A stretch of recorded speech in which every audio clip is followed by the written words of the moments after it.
Eu passo agora a palavra para a doutora Mônica Levi, representante da Sociedade Brasileira de Imunização. Tempo de 15 minutos, se precisar um pouco mais, doutora Mônica, por favor. Bom dia a todos. Eu agradeço o convite para estar aqui.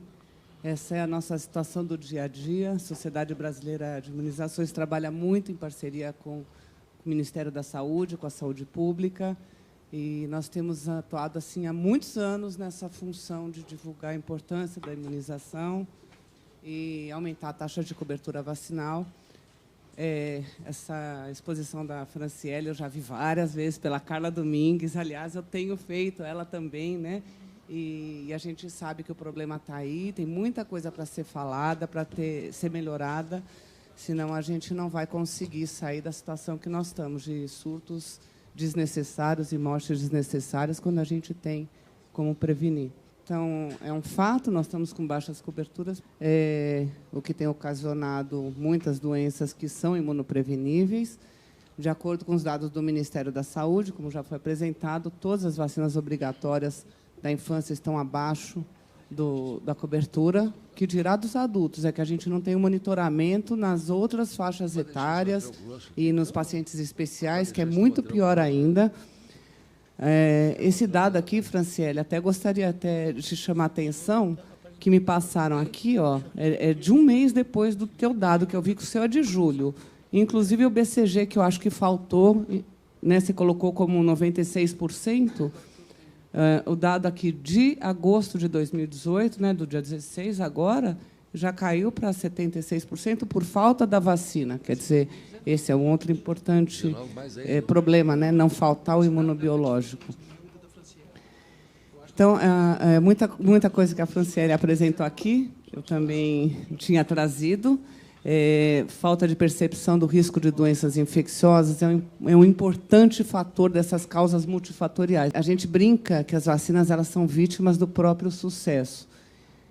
Elas levaram à erradicação ou controle muito grande de doenças. Então, as pessoas perdem a noção da importância da vacinação porque elas não estão convivendo com o medo direto da doença. O que a gente vê de muito comum na nossa prática é, quando a mídia noticia um surto, noticia mortes, às vezes uma morte de uma pessoa famosa, uma corrida, parece que parou, em clínicas, até privadas, parece que parou um metrô inteiro. Entra todo mundo, faz fila de 3, 4 horas nos postos de saúde, fica gente brigando, se matando nas filas, mas só no desespero. Não tem a consciência, a educação de que, para que isso não aconteça, para a gente não viver essa situação de estresse, de epidemia, de surto, a gente deveria estar vacinado. As pessoas estavam culpando muito a entrada de venezuelanos via norte, né, via Roraima e Amazonas. A culpa não é deles. Eles vieram aqui atrás de uma sobrevivência com o vírus do sarampo. Mas, se nós tivéssemos feito nossa lição de casa, se a gente tivesse com 95% de cobertura vacinal, a gente não estaria vivendo esse surto que alastrou desde 2017. Então, nós estamos correndo atrás do nosso prejuízo e é isso que a gente tem que melhorar, para a gente não estar vivendo essa situação. Em relação a uma das importantes causas, a gente vê o medo de eventos adversos. A maior parte da população brasileira, nas pesquisas feitas, acredita que as vacinas são eficazes, acredita que elas são importantes.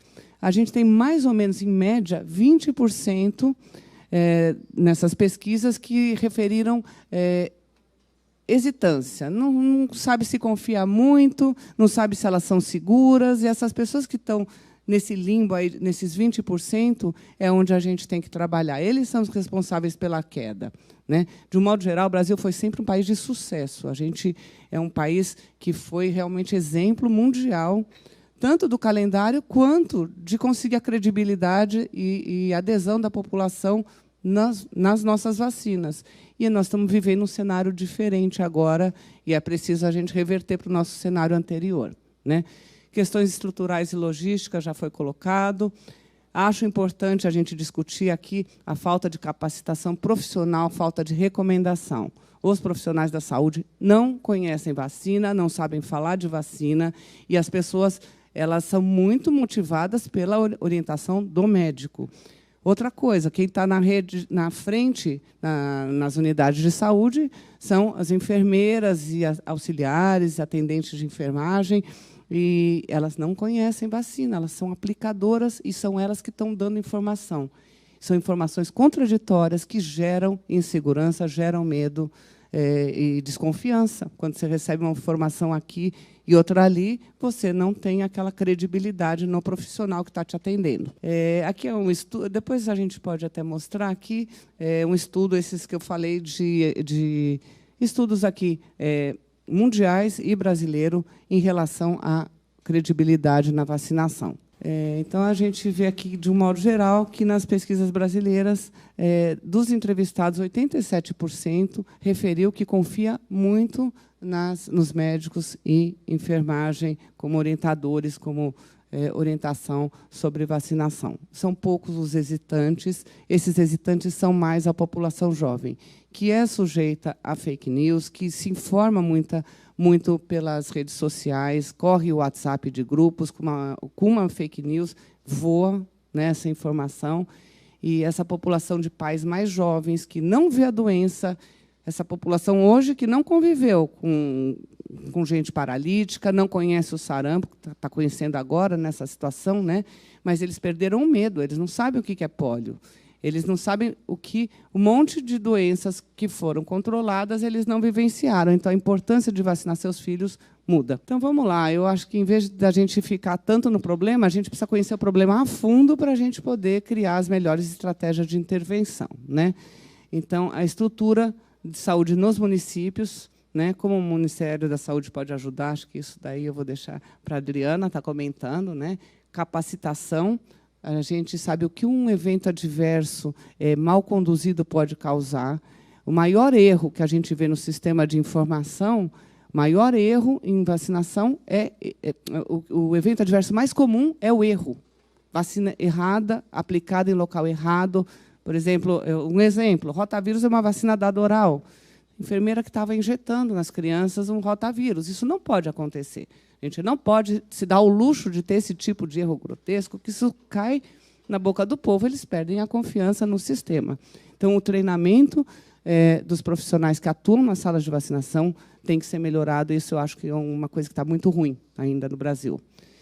Perda de oportunidade, falar, está tossindo, não pode vacinar, volta mais tarde. Quer dizer, falsas contraindicações, falsas precauções. Deixar de vacinar febre amarela por quem tem mais de 60 anos foi um erro. Morreu gente idosa que não tinha nenhuma contraindicação, vivia em região de surto, e a gente deixou de vacinar com essa coisa de uma informação dada por pessoas que não têm o preparo.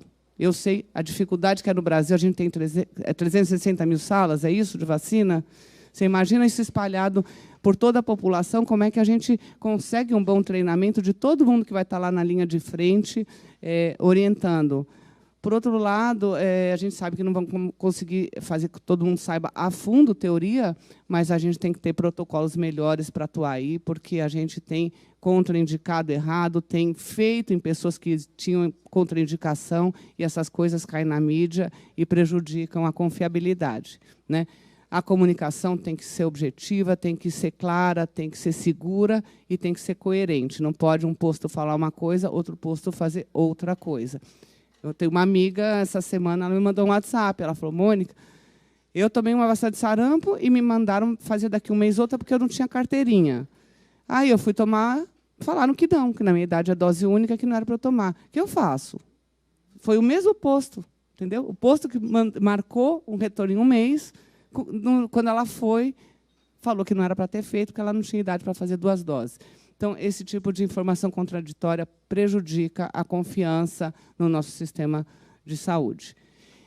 E vacinação escolar é um assunto que a gente tem que começar a falar muito a sério, principalmente quando a gente fala de vacinação de adolescente. Vocês viram um dado de cobertura para o HPV, é um dado muito ruim. A gente já tem experiência de países que implementaram essa vacina em 2007, a Austrália e outros países muito antes de nós, e as melhores coberturas e os melhores resultados foram nos países que fizeram vacinação em escola. O Ministério da Educação, atuando junto com o Ministério da Saúde, é a melhor opção. O adolescente não vai para o posto, nem sozinho, nem mãe falta em trabalho para levar adolescente, e isso é um assunto que a gente acredita muito que pode melhorar a nossa situação, principalmente aqui na faixa etária da adolescência.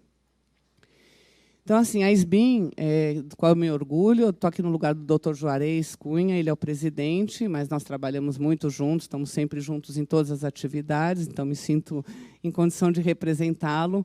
Eu tenho orgulho aqui de dizer que a SBIM tem trabalhado com várias entidades, com o PNI. O CETAI, que é o Comitê Técnico Assessor em Imunizações, está sempre aqui em Brasília discutindo e assessorando as decisões tomadas pelo Ministério da Saúde.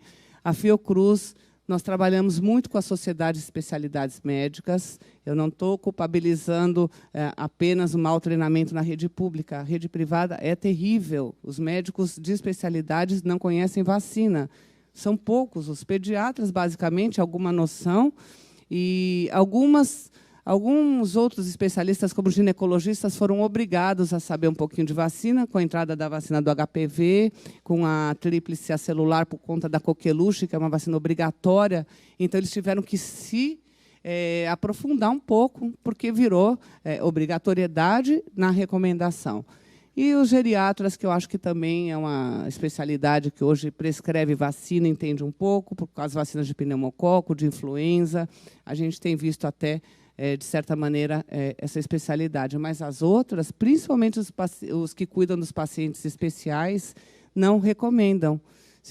Isso não foi apresentado pela Franciele, mas a gente tem os dados nos CRIs, que são Centros de Referência de Imunobiológicos Especiais, onde as pessoas com condições especiais têm direito e dever de receber determinadas vacinas imunobiológicos que não são dadas nos postos comuns, mediante o encaminhamento do médico.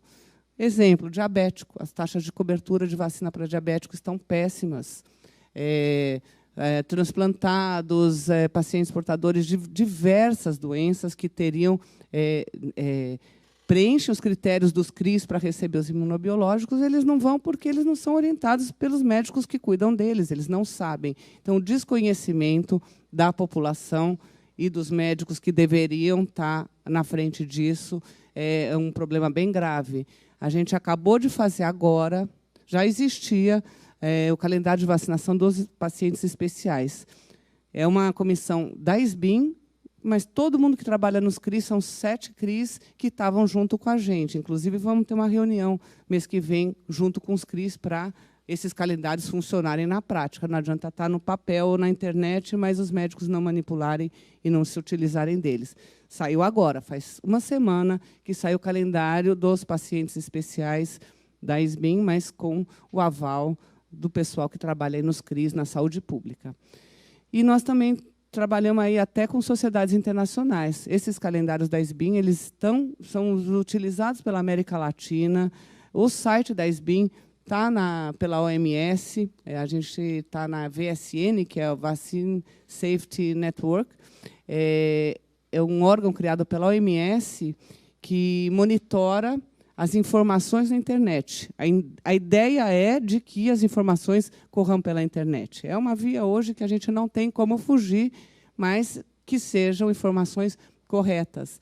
O único site que existe com língua brasileira é o da SBIM e está disponibilizado lá na OMS, nesse VSN. O que a gente tem feito para trabalhar da nossa parte? Muito evento, muito. A gente viaja para o Tocantins, a gente viaja... Eu voltei agora há pouco de Imperatriz. A gente estava lá, numa cidade pequena do Maranhão, quer dizer, a segunda maior cidade, mas é uma cidade pequena.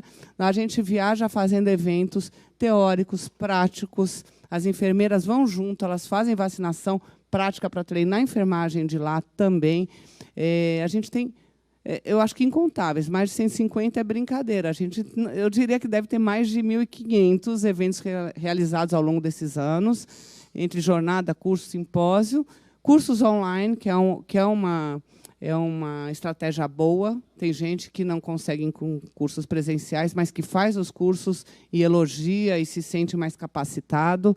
A gente tem muita publicação, revista, guia, livro, na internet e também material gráfico. E nós atuamos nas campanhas junto com o Ministério. Todas essas campanhas, Onda contra o Câncer, vacinação dos idosos, enfim, todas as campanhas do Ministério, a SBIM tem tratado da divulgação. Da divulgação, não, tem cuidado dessa campanha, nós temos feito isso em parceria. E muita entrevista na mídia. Muita entrevista na mídia, que isso também é uma coisa que gera um resultado muito bom. Aqui são o site da SBIM, é www.sbim.org.br, tem todas as publicações, tudo que a gente faz é lá disponível para qualquer um, é gratuito. E tem um portal que chama Portal Família SBIM, que é pro leigo. Tem tudo, qualquer informação acerca de vacinas. E esse que está no VSN, nessa rede da OMS. Aqui são campanhas, aqui, a gente, às vezes, chama uma pessoa assim, um expoente, né? Várias pessoas famosas, atrizes, atores, que fazem junto com a gente uma campanha. Me esqueci o nome da última, que fez a campanha da vacinação da gestante, mas a Ivete Sangalo já foi esqueci. Agora, eu me esqueço dos personagens, porque eu não sou muito ligada não na televisão, mas, enfim, o pessoal da assessoria de imprensa escolhe pessoas que tenham uma ascendência sobre a população para serem os símbolos da campanha, e isso acho que gera realmente um interesse maior, né? A gente tem conseguido fazer essas coisas. Vídeos promocionais que são disponíveis, são pessoas que fazem autodepoimento da doença que eles tiveram ou que eles têm, contando a sua história. São pessoas comuns que contaram o que elas tiveram de doença. Então, a gente tem aqui gente com paralisia infantil. Esse menino aqui, eu não sei se vocês conhecem, ele é bem famoso hoje. Esse menino do meio é o Pedro Pimenta, é um menino que tinha 17 anos, foi numa balada, saiu de lá meio enjoado, enfim. A história dele ele conta bonitinho, era uma meningite meningocócica e ele saiu amputado dos 4 membros. Mas esse é um menino rico que por robótica, ele tem os braços mecânicos, pernas mecânicas, ele dirige, ele mora nos Estados Unidos, fez treinamento com veteranos de guerra, e ele vai casar e trabalha, e dirige carro. Mas ele é uma exceção no nosso país. Mas ele conta, e ele destina uma parte da vida dele à conscientização de meningite. Aqui o Drauzio Varela contando que não vacinou de febre amarela, que ele quase morreu, todo mundo sabe, já faz uns 15 anos, mas foi uma notícia importante na época, ele contando o descuido dele mesmo com a saúde que gerou praticamente a sua morte. Então, são pessoas contando, são vídeos que são muito, muito acessados, porque a gente tem um monitoramento do quanto as pessoas acessam, assistem os cursos online, os vídeos, e isso é uma coisa que chama atenção e que as pessoas realmente ficam mais favoráveis à vacinação, ficam com medo da doença, de ter essa postura de reticente não vacinar, né? Então, é isso. Essa campanha aqui que a gente teve no ano passado, de sarampo e de pólio, foi uma campanha dupla. A gente atuou aqui junto com o Ministério, né, com publicações desde Instagram, como é que chama? Facebook, até as campanhas em televisão. E essa estratégia funciona. A gente gosta de estar participando junto com o Ministério, porque a gente entende que a nossa parte está atuando e a gente tem uma boa credibilidade. Muita gente pede para a gente estar atuando nessa parceria. Tá? Esse aqui é o site da família SBIM. Quem quiser divulgar, aí é para o leigo mesmo, e fala da vacinação desde o prematuro até o idoso, até os pacientes portadores de condições especiais. Isso a gente divulga em todo curso, evento. Então, realmente é uma fonte de informação que a gente considera de maior credibilidade para as pessoas estarem orientando aqueles que estão hesitantes. Tá? Bom, eu fico à disposição para a gente discutir. Acho que eu queria apresentar mais ou menos o que a SBIM faz e onde ela pode ajudar a gente a reverter esse cenário. Muito obrigado, doutora Mônica.